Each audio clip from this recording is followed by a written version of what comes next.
platforms forward in some exciting and breakthrough ways. So let's get started with iOS. Our new release is iOS 14. Wouldn't it be great if there were a way to organize all of those apps without doing a thing? Well, this year we're doing just that with something called the App Library.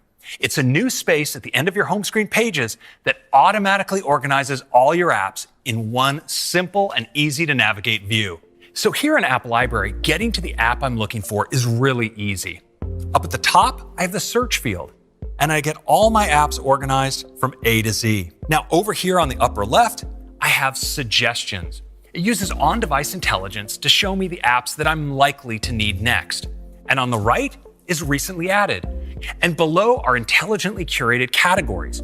Next, let's turn to widgets. To start, they're more beautiful and data-rich. And we're introducing different sizes, so you can choose one that best fits your needs. So check this out. I'm just going to tap and hold on the weather widget, and I can drag it out of Today View and onto my home screen. And watch, as I move it around, the apps just dance out of the way to make space for my new widget. The gallery is a great place to explore widgets. Now, when I tap on one, I can actually page through all of the different sizes available. With the Smart Stack, I can easily swipe through widgets to pick just the one I want for the moment. But what's really cool is that the Smart Stack can actually do this for me automatically. So in the morning, I can get my news briefing.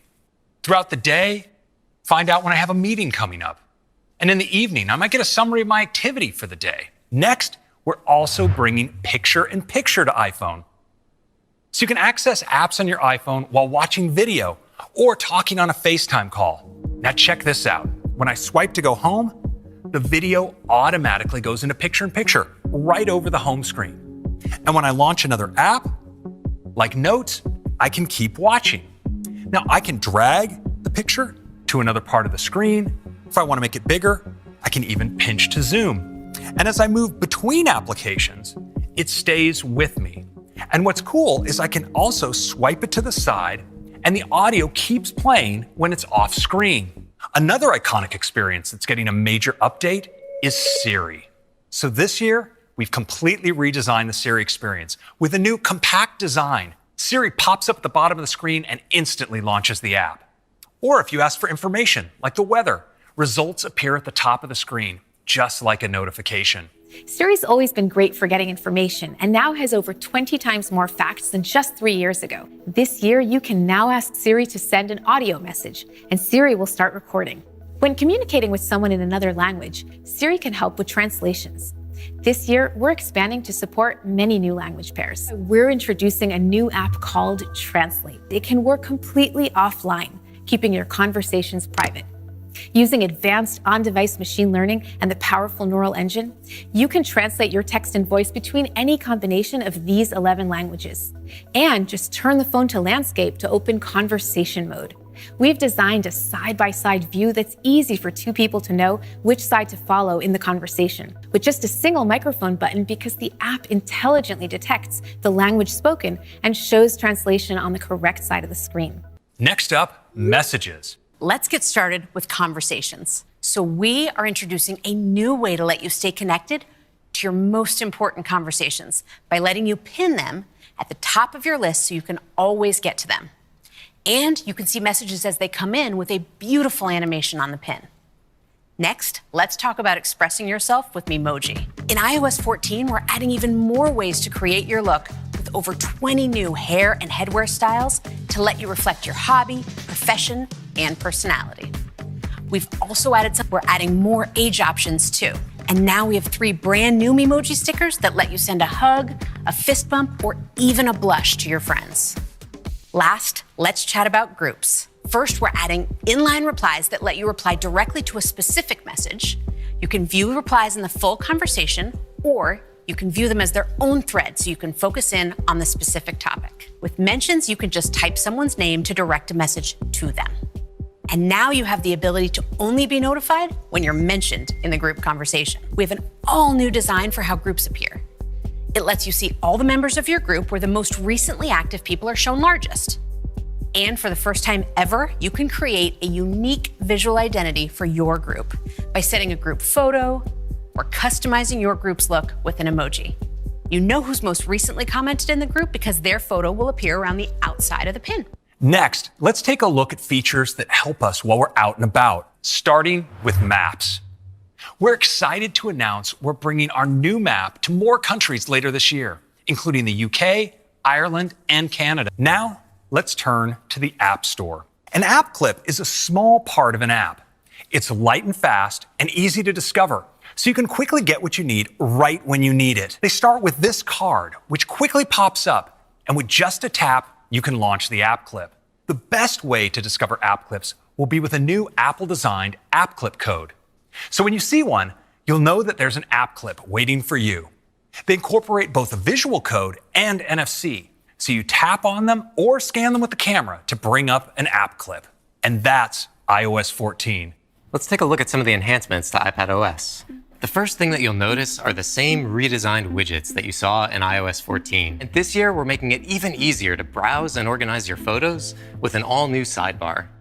With just a tap of this button, I can reveal the sidebar with all the core functionality of the app in a single location. I can easily drag a photo to the sidebar and then just drop it to add it to an album.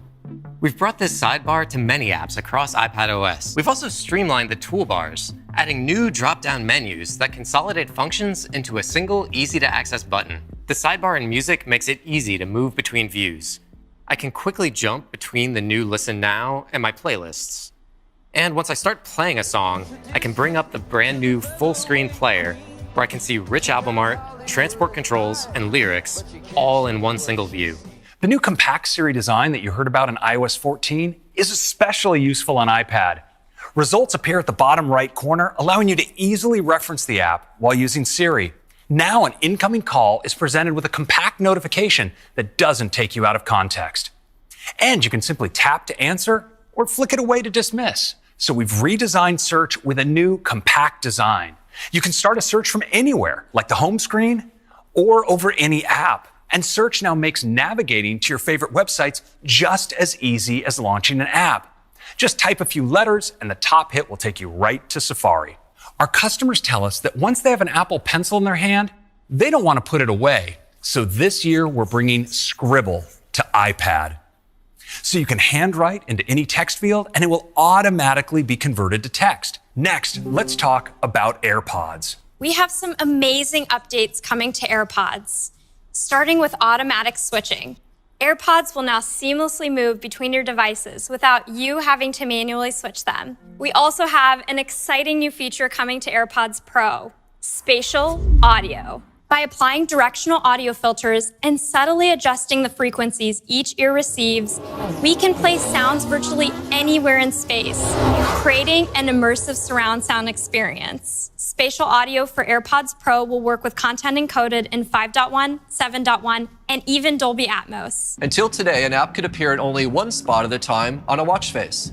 In watchOS 7, developers can enable multiple complications, making even more richly personal watch faces. We're also bringing rich complications to more faces, including a fresh chronograph face with an integrated tachymeter, and an updated extra-large face with a huge rich complication right in the center.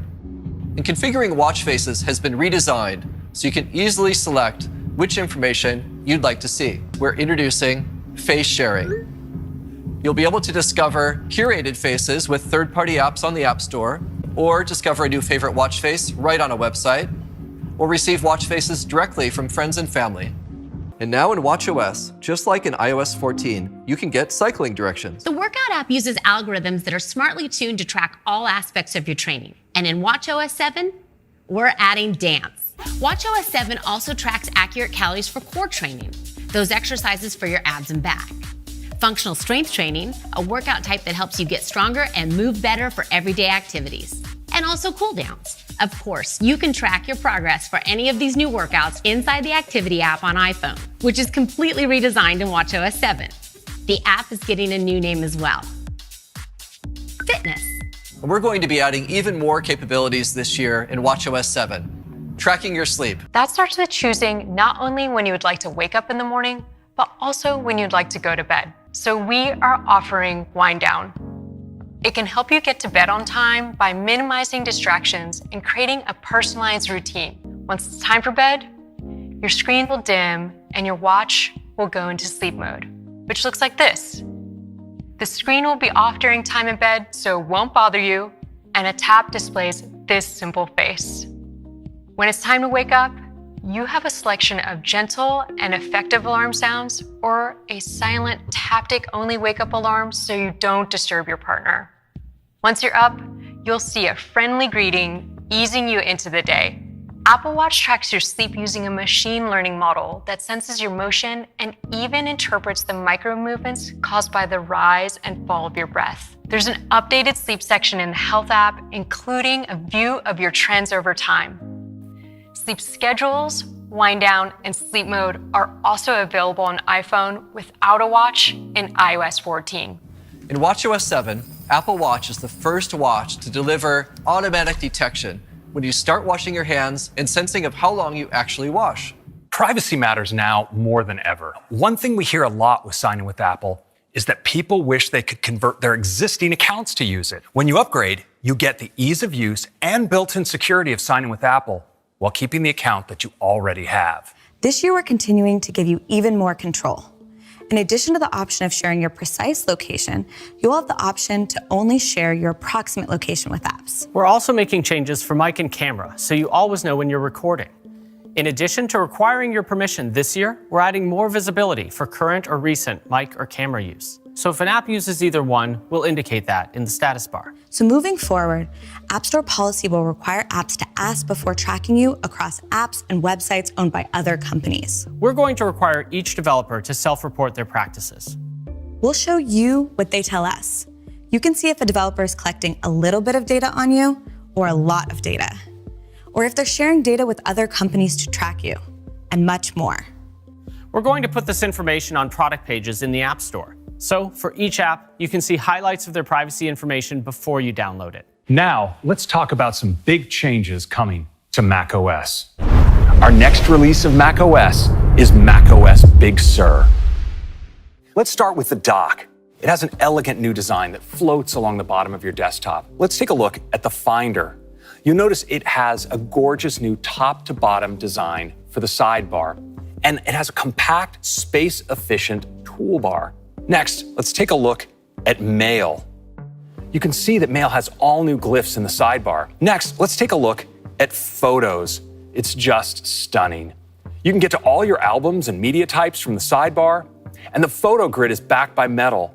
Now, we've refreshed the design for all the apps on the system, from apps like Calendar and Notes to podcasts and music. You may have noticed we've also updated the menu bar. It's now translucent and elegantly takes on the color of your desktop picture. And we've updated the layout of menus as well. We've given all the items just a little bit more room to breathe. We've brought Control Center to the Mac. Now, we've also reinvented Notification Center. You can access it by clicking on the time in the upper right. And as you see, we now have a single view that brings your notifications and widgets together all in one place. We now group related notifications together, and we're bringing our redesigned widgets to the Mac. Let's talk about Messages. We're introducing powerful search to help you find what you're looking for. We have a redesigned photo picker to make sharing photos and videos easier. And Memoji. You can now create and edit your Memoji right on your Mac. Messages Effects helps you celebrate special moments and get your point across. And you're also getting pin conversations that are synced across devices so you can always get to them, along with new Groups enhancements. Next up, Maps. To start, Maps features a stunning new design. And for the first time on the Mac, Favorites. You can now create your own guides of all the places you want to visit right on your Mac. In addition to monitoring unwanted tracking, Safari now also securely monitors your saved passwords. We're adding support for the Web Extensions API, so developers can easily bring over extensions that they built for other browsers. In Safari, you choose which sites each extension can work with. And you can even give them access just for the day, just for the website, or all the time. We have a whole slew of new features this year, from a customizable start page to redesigned tabs that are more elegant and powerful, and native translation capabilities built right into Safari. Today, we're going to tell you about some really big changes, how we're going to take the Mac to a whole new level. Today is the day we're announcing that the Mac is transitioning to our own Apple Silicon. So, of course, when we updated our apps for Big Sur, we built everything as native for Apple Silicon. Microsoft is hard at work on Office for the Mac. And we've been working with Adobe on their flagship Creative Cloud, and many of their apps are already up and running great. We expect to ship our first Mac with Apple Silicon by the end of this year, and we expect the transition to take about 2 years. We plan to continue to support and release new versions of macOS for Intel-based Macs for years to come. In fact, we have some new Intel-based Macs in the pipeline that we're really excited about. Our OS releases will be available as developer betas today, and each of them will have a public beta, including watchOS for the very first time starting next month. And all of this great software will be available to our customers this